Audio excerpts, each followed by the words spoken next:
Летась у Брэсцкай вобласці памерлі ад СНІДу 53 чалавекі, за 4 месяцы 2019-го – 17.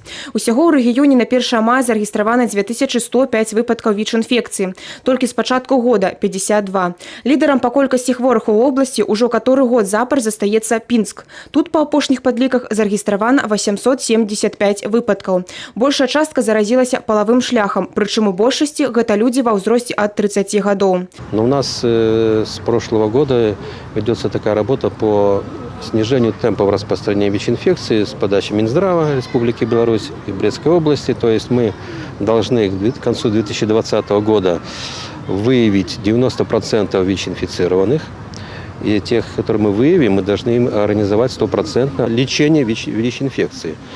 И те, кто будет лечиться, у них должна быть неопределяемая вирусная нагрузка в 90%. Если не будут неопределяемая вирусная нагрузка, то они будут в плане заражения для окружающих не опасны. Асаблівасцю гэтага дня ў Брэсце стаў парад пад дэвізам «Ветразь надзеі». Яго ўдзельнікі пусцілі на ваду караблікі як сімвал вечнага жыцця. Сёння ВІЧ – гэта не прыгавор, адзначаюць медыкі. Пры правільнай тэрапіі хворы на гэту інфекцыю чалавек можа пражыць доўгае жыццё, і нават у жанчын з такім дыягназам наражаюцца здаровыя дзеці. Галоўнае – своечасова выявіць хваробу і пачаць лячэнне. А таму падчас акцыі была прадстаўлена магчымасць ананімна здаць кроў на ВІЧ і даведацца аб сваім статусе. Мы проверили 60 человек.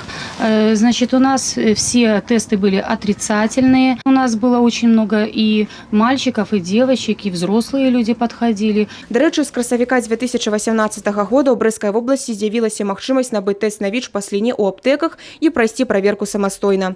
Ганна Буйкевіч, Александр Воронін, тэлерадыёкампанія «Брэст».